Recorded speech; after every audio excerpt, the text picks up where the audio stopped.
한반도의 남북 전쟁은 미국이 민주주의의 수호국이 되게 만들어 버립니다. 원래는 이렇게 민주주의의 수호국이 될 생각이 그렇게 많지는 않았지만은 남북 전쟁을 계기로 이거 중국하고 소련한테 밀리면은 전 세계가 공산화가 되겠다, 이런 생각으로 우리나라의 참전을 아주 전격적으로 하게 되죠. 우리가 스스로 독립을 쟁취했다면 이런 일이 없었는데, 히로시마 나가사키 원자폭탄 때문에 우리는 우리 스스로 독립을 쟁취하지 못하고 미국의 전쟁 승리에 의해서 우리가 독립을 했죠. 그 바람에 민주주의와 공산주의의 진영 간의 싸움이 시작됐던 거예요. 아마 여러 번 내려왔을 기회가 있었을 거예요. 그런데 미군이라는 그 좀 막강한 세계 제1의 군인들이 버티고 있기 때문에 밀고 내려오고 싶어도 내려오지 못하고 있죠. 그런 면에서는 미군이 군사적으로, 경제적으로, 사회적으로 우리나라에 굉장한 안정을 준다라는 거, 우리 다볼사이버 교우들 좀 인지를 하고 있었으면 좋겠습니다. 미국이 2차 세계대전 끝나고 난 다음에 치룬 전쟁들이 몇 개 있죠. 우선 한국전쟁 참가했죠. 그 다음에 베트남 전쟁 참가했죠. 그 다음에 걸프전, 이라크전, 아프가니스탄전, 이런 국지적인 전쟁들이 있었지만은 뭐 걸프전, 아프가니스탄, 이라크전 이런 건 전부 다 석유에 관련된 전쟁입니다. 그래서 미국이 참전한 전쟁에 대한 공부를 쭉 해나갈 거예요. 2차 세계대전 후 세계 패권 국가가 되죠. 2차 세계대전 후에 독일과 일본의 승전국이 되면서 군사적으로 패권을 쥡니다. 미국이 패권 국가가 될 수 있는 건 달러 뒤에 뭐가 있느냐면 최고의 군사력이에요. 최고의 군사력을 갖고 있기 때문에 감히 미국한테 덤비지를 못하는 거죠. 그 군사력으로 달러를 찍어낸다고 이렇게 생각하시면 됩니다. 경제적으로는 1944년 브레튼 우주체제로 달러 기축통화를 삼아서 군사적으로도 주도권을 갖고 경제적으로도 주도권을 갖게 되죠. 2차 세계대전 후 한반도의 남북 전쟁은 미국이 민주주의의 수호국이 되게 만들어 버립니다. 그냥 원래는 이렇게 민주주의의 수호국이 될 생각이 그렇게 많지는 않았지만은 남북 전쟁을 계기로 이거 중국하고 소련한테 밀리면은 전 세계가 공산화가 되겠다, 이런 생각으로 우리나라의 참전을 아주 전격적으로 하게 되죠. 어쨌든 6.25 전쟁은 소련과 중국을 대변하는 공산주의와 미국의 민주주의와의 충돌을 의미합니다. 미국의 한국전쟁 참전, 6.25 전쟁 때 참전 명단은 178만 9천 명이 한국 땅을 밟았어요. 전사자가 36,940명. 강의 끝에 좀 말씀드리겠지만은 제가 워싱턴에 한국 참전 용사 그 기념비에 갔다 왔거든요. 미국이 우리나라에게 부정적인 것도 주고 긍정적인 것도 줬지만은 그 참전 용사 기념비를 가보니까 정말 숙연해지더라고요. 정말 이 젊은이들이 한국이 뭔지도 모르는 나라에서 우리나라를 지켜주기 위해서, 민주주의 국가를 지켜주기 위해서. 그러니까 사실 한국의 남한의 민주주의의 탄생은 본질적으로 미국이 없었으면 우리는 이미 공산화가 됐죠. 거기에 대한 감사는 분명히 해야 될 것 같아요. 전사자가 36,940명이 죽었어요. 부상자가 92,000명, 134명, 실종자가 3,737명, 북으로도 많이 끌려갔죠.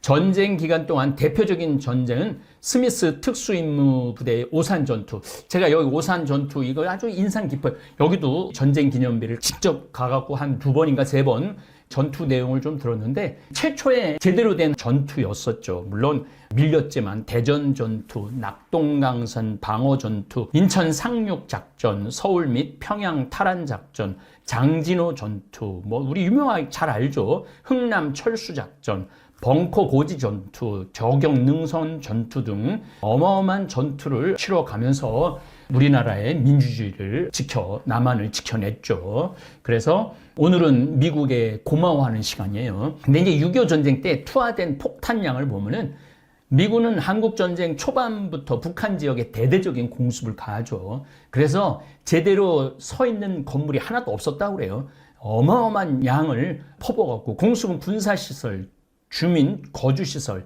기반시설 가리지 않고 쏟아붓죠. 전쟁 기간 동안 북한 지역에 투하된 폭탄은 총 47만 6천 톤에 달았다고 그래요. 태평양 전쟁 기간 동안 각 나라에 투한 폭탄량과 맞먹은 거예요. 그러니까 2차 세계대전 때 쏟아먹은 폭탄량하고 우리 이 6.25 전쟁 때 쏟아놓은 폭탄량하고 맞먹었다는 얘기예요. 2차 세계대전 기간에 독일에 투하된 폭탄수를 훨씬 초과하는 양이었던 거죠. 그러니까 여기부터는 공과가 항상 생기는데 전쟁에 쓰려고 생산해낸 모든 폭탄을 6.25 전쟁 때 다 쏟아부은 거예요. 남아있는 폭탄을 싹 정리한 거지. 그야말로 재고 정리한 거죠. 북한의 면적을 고려했을 때 1제곱킬로미터당 18개의 폭탄이 투하된 거죠. 18개의 폭탄이 투하됐으니까. 그래서 6.25 전쟁 때 남한은 한 150만 명이 죽었으면 북한은 200만 명 정도가 죽었다고 그래요. 그래서 북한이 미국을 그렇게 싫어하는 이유가 6.25 전쟁 때 너무나 많은 폭탄을 쏟아부었기 때문에 지금까지도 그 한이 남아서 북한은 미국이라고 그러면 치를 떨죠. 어쨌든 대표적인 폭격은 1950년 11월 8일 신의주를 폭격했는데 당시 미군 소속 항공기가 100대가 신의주를 집중 폭격을 합니다.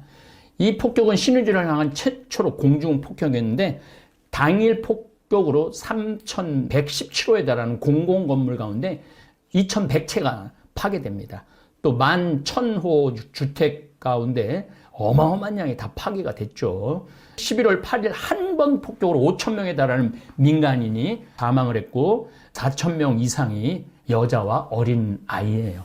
그러니까 지금도 북한은 군사훈련을 하면 미군 그려놓고 총으로 찌르고 막 그러고 있는 게 그런 배경입니다. 어쨌든 미국의 6.25 참전 배경을 보면은 역사적으로 우리 한국하고 미국 간의 최초의 접촉은 1757년 미국산 인삼과 한국산 인삼이 청나라 시장에서 경쟁을 벌인 게 처음으로 이제 미국과 우리가 접촉이 있었던 거죠. 그리고 1845년 2월 5일 뉴욕 하원 출신 프레트가 본회의에서 미국 무역 확장에 관한 것을 논의하다가 조선도 미국 무역 대상국으로 넣는 것에 대해서 처음으로 이제 미국 의회에서 1845년에 조선을 언급을 하죠. 그러니까 미국하고 우리하고는 굉장히 오래된 인연이 있는 거죠. 그리고 1866년 8월 미국 상선 제너럴 셔머너 사건, 이게 처음부터 우리가 이렇게 미국하고 좋은 관계로 시작되지는 않았어요. 이게 대동강에서 홍수가 계속 일어나고 거기까지 올라갔는데 물이 빠지는 바람에 모래톱에 걸려요. 그래갖고 평양 사람들이 미국의 상선에 탔던 사람들 한 27, 8명 다 죽여버려요. 그래갖고 그 책임을 물으러 1871년 6월 신미양요가 벌어지죠. 신미양요는 6월 10일에 미국의 한포 사격으로 시작해서 6월 12일 날 강화도입니다. 광성보의 성조기를 개항함으로써 미국의 승리로 끝나죠. 여기도 제가 역사 기행으로 가봤는데 참 강화도가 굉장히 중요한 자리더라고요. 한미 수호 통상 조약이라는 게 1878년 미국은 한일 조약 체결의 자극을 받아서 조선과 미국 사이의 수교를 위해 슈펠트 제독을 파견합니다. 그리고 1882년 한미 수호 통상 조약을 체결하게 되는 거죠. 그리고 이제 1905년 을사조약 때 우리나라가 외교권이 박탈이 되죠. 1905년 을사조약 배경에는 미국과 일본이 맺은 밀약이 있어요. 가스라 테프트 비밀 협정입니다. 일본이 필리핀을 침략하지 않고 일본이 한반도를 점령하는 것에 있어서 미국하고 일본하고 가스라 테프트 비밀 협정에서 해요. 일본 니네가 한반도를 먹어라, 조선을 먹어라. 대신 니네는 필리핀은 침략하지 않는 걸로 하자. 그렇게 한 거죠. 한미 관계는 태평양 전쟁 시기 일본이 이제 태평양 전쟁을 시작을 했죠. 미국 전략 사무국 OSS, 지금 CIA의 전신이죠. 한국 광복군 및 한인과 한미 군사 합작이 형성될 때까지 40년 동안 공백기를 맞이하죠. 그래서 우리나라가 1905년부터 1945년까지 미국하고 어떤 관계를 별로 맺지 못했어요. 유일하게 독립운동을 하는 사람하고 전략 첩보국 OSS. 영화에도 우리나라가 이제 가끔 미군하고 뭐 작전하는 그런 광복군 영화 나오는 게 이게 바로 그 얘기입니다. 그래서 여러 작전을 계획을 했지만은 제대로 실행된 건 없습니다. 이제 광복 이후 미국은 이제 소련이 보니까 일본이 곧 항복할 것 같은 거예요. 그래서 8월 11일인가 전격적으로 선전포고를 하죠. 왜냐하면은 소련이 보니까 한반도가 완전히 미국한테 넘어갈 것 같거든. 그래서 북한 38선을 기준으로 해서 북한에 있는 일본군 무장해제를 하고 남한에 있는 일본군은 미군이 무장해제를 한다고 서로 해서 점령을 한 거죠. 이 비극이 시작된 거예요.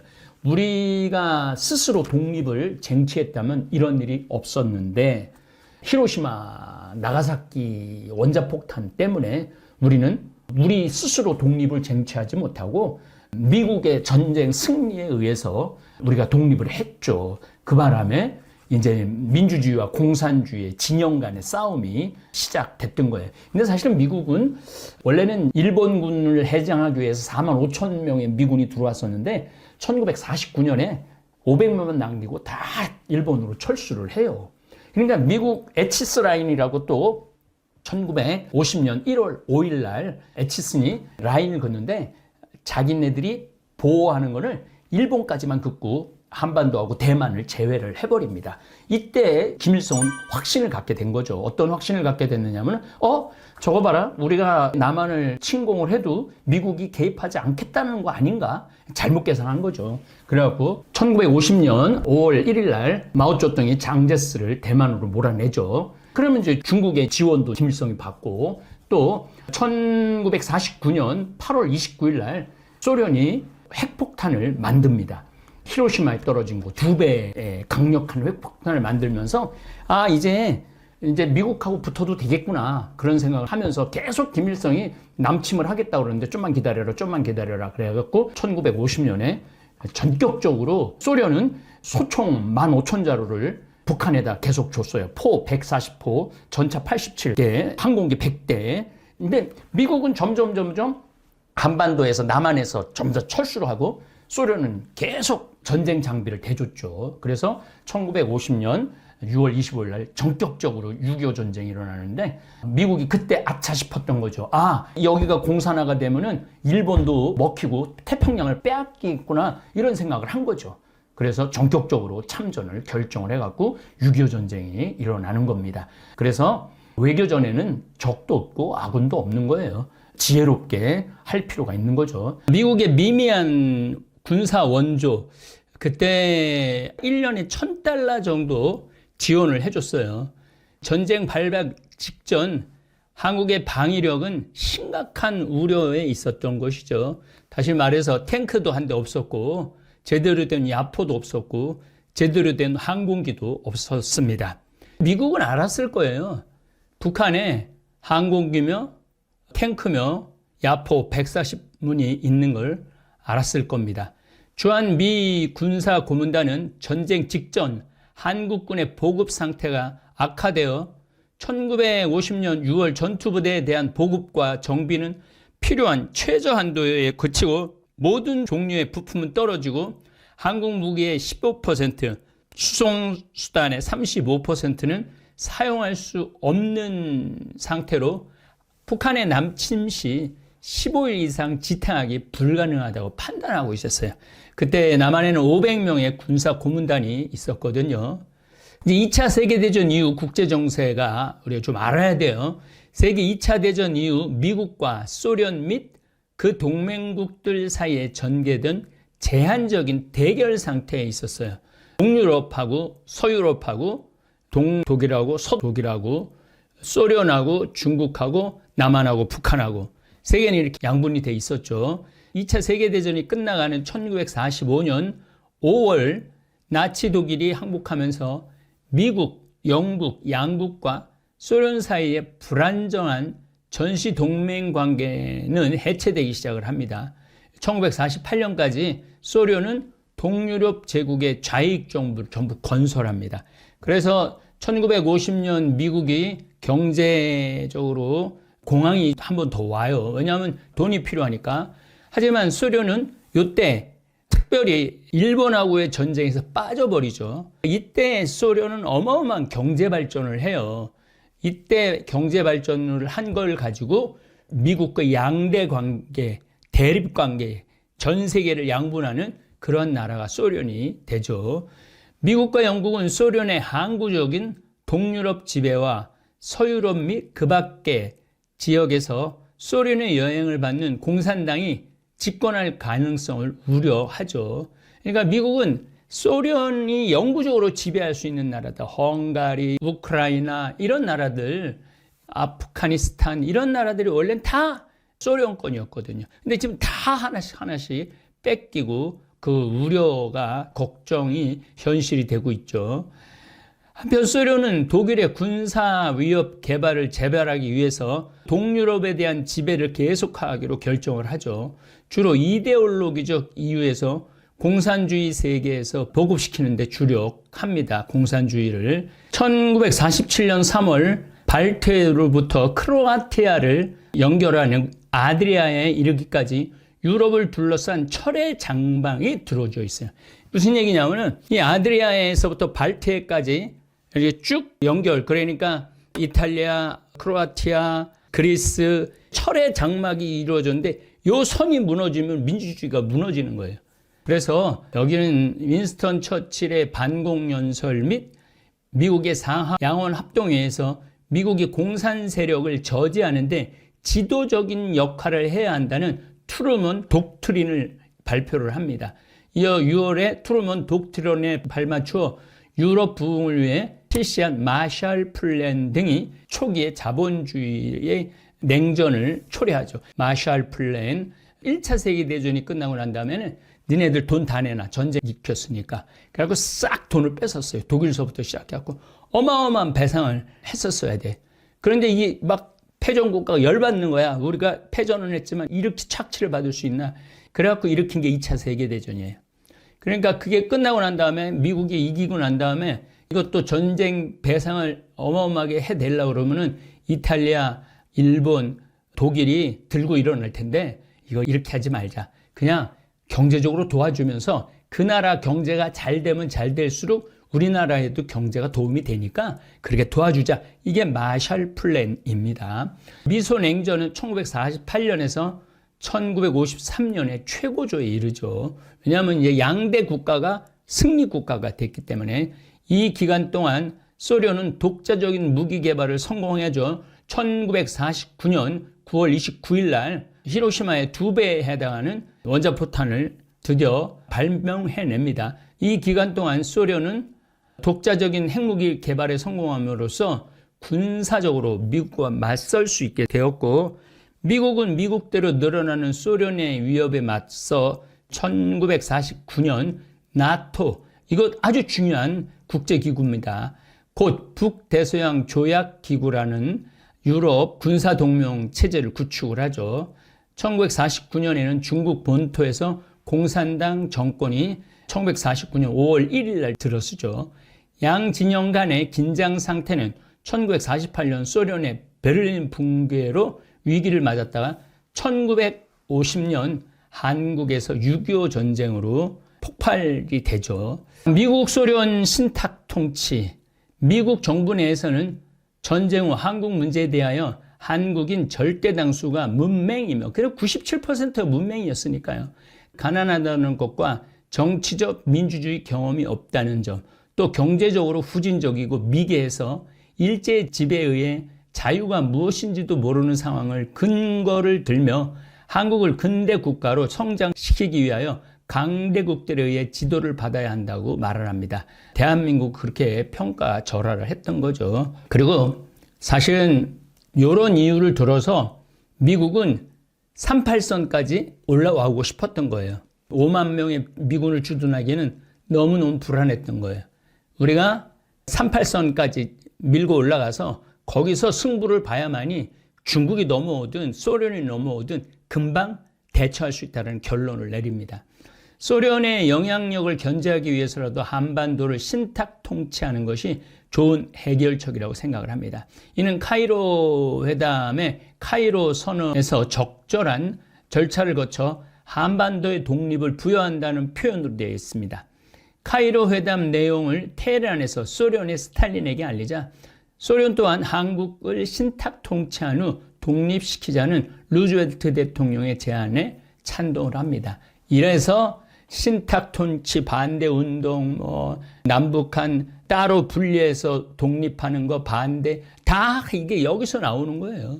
일본의 선전포고를 한 소련의 군대가 빠르게 한반도에 접근하고 있었기 때문에 미국은 한반도 문제에 대해 신속한 결정을 내려야 했습니다. 미국은 한반도 내 일본군 무장 해제와 군사적 점령이라는 전략 추구를 위하여 신속한 작전을 하기로 결정을 하죠. 그래서 4만 5천 명이나 되는 미군은 이미 1945년 끝나고 난 다음에 계속 일본군 무기를 해체를 해요. 근데 그걸 두고, 그 무기를 두고 한반도에서 그 무기를 가지고 훈련을 시켰다면 6.25 전쟁의 슬픔은 없었을 거예요. 근데 완전 무장해서 다 일본으로 빼버립니다. 38도선을 경계로 북쪽은 소련이 남은 미군이 일본군에게 항복을 받기로 합니다. 소련은 제25군 사령관과 치스차코프 대장은 평양에 군사령부를 설치하고 북한 전역에 걸쳐 군정체계를 수립하는 한편 군정실시기관으로 로마넨코 소장을 사령관으로 하는 민정관리 총국을 설치합니다. 미국 측은 1945년 8월 20일 주중 미군 사령관 웨드마이어 중장 명의로 대한민국 지역에 미군이 진주할 것을 알리는 삐라를 살포하였고, 이어서 태평양 미군 육군총사령부는 포고 제1호, 제2호, 제3호를 동시에 발표하여 대한민국 군정을 실시할 것임을 공표합니다. 에치슨 라인, 1950년 1월 6.25 전쟁 시작되기 5개월 전입니다. 미국의 국무장관 딘 에치슨은 스탈린과 마오쩌둥의 야심을 저지하고 태평양 지역의 공산화를 저지하기 위한 극동 방위성을 발표합니다. 에치슨이 발표한 이 지역 방위선은 알류산 열도에서 필리핀에 있는 주 방위선 안에 한반도와 대만을 포함시키지 않습니다. 극동 방위선은 미국이 자유민주주의 진영을 지키기 위해 마련한 방위 거점으로 극동 방위선에 한반도와 대만을 포함시키지 않는 이와 한국과 대만을 보호하지 않겠다는 것이 아니었어요, 사실은. 미 합참에서 태평양 지역에서 공산화된 중국이나 소련이 불법 침략의 야욕을 보인다면 미국이 우선으로 확보하고 양보해서는 안 될 전략적 증거 거점을 표시하는 거로 에치슨이 언급한 극동 방위선은 경계선의 개념이 아니라 방위 거점을 의미합니다. 여기까지는 방위를 우리가 할 수 있을 거다, 이렇게 한 거죠. 남쪽은 무기를 완전히 다 빼버리고 에치슨 라인을 거놓으니까 1949년 9월 29일 날 소련은 핵을 개발하고 1950년 5월 1일 날 중국은 공산당이 장쩌스가 완전히 제압을 했으니까 이제 김일성은 부족한 게 없잖아요. 에치슨 방위란에서도 끝냈지, 무기도 하나 없지. 전쟁을 일으킬 수밖에 없다는 거죠. 6월 27일 날 미군으로 시작해서 연합국 참전이 시작된 거죠. 83호에 따라 여러 회원국들은 정치적 지지로부터 군대 및 식량, 의약품 제공 등에 이르기까지 다양한 약속을 합니다. 유엔 안보리는 7월 7일 결의문 제84호를 채택하고 유엔 안보리 결의에 따라 군대와 지원을 제공하는 국가들이 미국 지휘하에 통합사령부에 군대와 지원을 제공할 것을 권고합니다. 미국 전쟁 이후 한미 우호 관계, 미군은 주도적으로 전쟁을 운용합니다. 전체 유엔군 중 미 지상군 비율이 50.3%, 해군과 공군의 비율은 각각 85.9%, 공군은 93.4%를 차지할 정도로 절대적이었어요.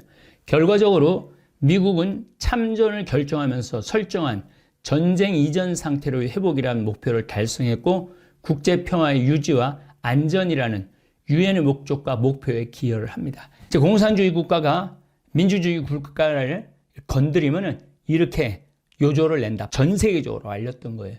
그러니까 그때부터 공산권이 민주주의권을 쉽게 침략을 못하는 시기가 옵니다. 미군은 한국과 군사적 경제적 측면에서 이해관계가 낮은데도 불구하고 대소봉쇄 전략과 제3차 세계대전의 방지라는 세계 전략 차원에서 참여하였다는 것에 의의가 컸어요. 또한 미국은 1950년 7월 15일 이승만 대통령으로부터 한국부 작전 지휘권을 이양받아 한미연합전선을 형성하는 계기를 마련합니다. 무슨 얘기냐면 우리가 지금도 작전권을 뺏어와야 된다. 이게 아주 불행한 거 있죠. 경제 규모가 세계 10위인 나라인데 군사력이 세계 6위인 나라인데 우리나라 연합사령부는 미군이 갖고 있어요. 그래서 이거는 정말 갖고 와야 되지 않는가 이제는 그런 생각을 합니다. 한국전 참전용사 기념비 미국 워싱턴 시내 한국전 기념공원이 조성되어 있습니다. 전 2번 다녀왔습니다. 1995년 7월 27일 김영삼 대통령과 빌 클린턴 미 대통령 그리고 6.25 전쟁 당시 북한의 침략에 반대하는 유엔 결의를 지지한 21개 나라 대표 등이 참석한 가운데 한국전 참전 기념비가 제막이 되었습니다. 기념비의 내용은 아래와 같습니다. 우리나라는 미국 얘기죠. 우리나라는 자신들이 알지도 못하는 나라, 만난 적도 없는 사람들을 지키려는 요청에 의한 우리의 아들과 딸들을 기린다. 거길 가보면 비가 막 쏟아지는 그런 환경에서 그 판초이를 입고 작전을 이렇게 수행하는 그 미국의 젊은이들을 보면은 고개가 절로 숙여집니다. 만약에 그 젊은이들이 없었다면 우리 민주주의는 아마 없었을 거예요. 그런 면에서 미국 연합군에 정말로 깊은 감사를 드립니다. 1953년 7월 27일 휴전협정이 조인된 후 북한의 도발에 대처하기 위해 그해 10월 1일 한미 상호 방어 조약이 체결되면서부터 머무르죠. 그리고 이듬해 1월 양국 의회에서 비준을 거쳐 공식적인 한미 군사동맹 관계가 수립되고 11월 8일 조약이 발효됩니다. 오늘날 주한미군은 한국에 주둔하면서 한미 연합방위 체제의 법적 근간을 이루며 동시에 동북아 안정 세력뿐만 아니라 한반도 전쟁 억지 세력으로서 역할을 다하고 있습니다. 만약에 지금 주한미군이 38선에 있지 않았었다면 광주 5.18 의거 때도 북한은 밀고 내려왔을 거예요. 아마 여러 번 내려왔을 기회가 있었을 거예요. 그런데 미군이라는 그 좀 막강한 세계 제1의 군인들이 버티고 있기 때문에 밀고 내리고 오고 싶어도 내려오지 못하고 있죠. 그런 면에서는 미군이 군사적으로, 경제적으로, 사회적으로 우리나라에 굉장한 안정을 준다라는 거 우리 다벌사이버 교우들 좀 인지를 하고 있었으면 좋겠습니다. 예, 감사합니다. 6.25 전쟁은 단순히 남과 북의 싸움이 아니었습니다. 그 뒤에는 세계의 흐름이 있었고 냉전의 그림자가 드리워져 있었습니다. 하지만 그 복잡한 역사 속에서도 분명한 사실 하나는 바로 우리의 자유와 생명을 지켜내고자 했던 수많은 이들의 희생이 있었다는 점입니다. 어쩌면 우리는 너무 익숙해서 당연하게 여겨온 민주주의라는 이름의 이 평화를 얼마나 많은 대가로 지켜냈는지를 잊고 살아왔는지도 모릅니다. 미국이 왜 우리를 도왔느냐는 질문에 앞서 그 당시에 우리가 어떤 상황이었는지를 먼저 바라봐야 합니다. 무너진 나라, 폐허가 된 땅, 그리고 지켜야 할 국민. 그 속에서 손을 내밀어 준 것이 바로 동맹이었습니다. 그들의 도움이 있었기에 오늘 우리가 이렇게 자유롭게 말하고 배우고 믿고 선택할 수 있는 나라가 된 것입니다. 전쟁은 결코 찬양할 것이 아닙니다. 하지만 그 전쟁 속에서 우리가 배워야 할 것은 바로 기억과 감사 그리고 책임입니다. 역사는 있는 자에게 다시 고통을 되풀이하고 기억하는 자에게는 미래를 여는 열쇠가 됩니다. 지금 우리가 살아가는 이 땅, 우리 부모님 세대가 피와 땀으로 지켜낸 이 대한민국이 앞으로도 흔들리지 않고 굳건히 서기 위해서는 그때의 역사 앞에 우리가 진심으로 마주 서야 합니다. 6.25 전쟁을 단순한 과거의 사건이 아니라 현재를 살아가는 나에게 주는 질문으로 받아들일 수 있다면 우리는 지금보다 더 성숙한 나라가 되어갈 수 있을 것입니다. 그리고 믿습니다. 그 중심에는 바로 여러분, 이 나라의 역사와 신앙을 함께 짊어져 온 중장년 세대가 계십니다. 우리가 걸어온 길을 돌아보며 지금의 자유를 다시 한번 감사하며 우리 자녀들에게 이 나라의 소중한 정신을 물려주는 것. 그것이 지금 우리가 해야 할 가장 고귀한 사명 아닐까요? 끝까지 함께 들어주셔서 고맙습니다. 잊지 않겠습니다. 그리고 전하겠습니다. 잊지 말아야 할 이야기, 기억해야 할 희생. 6.25 전쟁은 아직 끝나지 않았습니다. 감사합니다. 하늘에 계신 우리 아버지, 아버지의 이름이 거룩히 빛나시며 아버지의 나라가 오시며 아버지의 뜻이 하늘에서와 같이 땅에서도 이루어지소서. 오늘 저희에게 일용할 양식을 주시고 저희에게 잘못한 일을 저희가 용서하오니 저희 죄를 용서하시고 저희를 유혹에 빠지지 않게 하시고 악에서 구하소서. 아멘.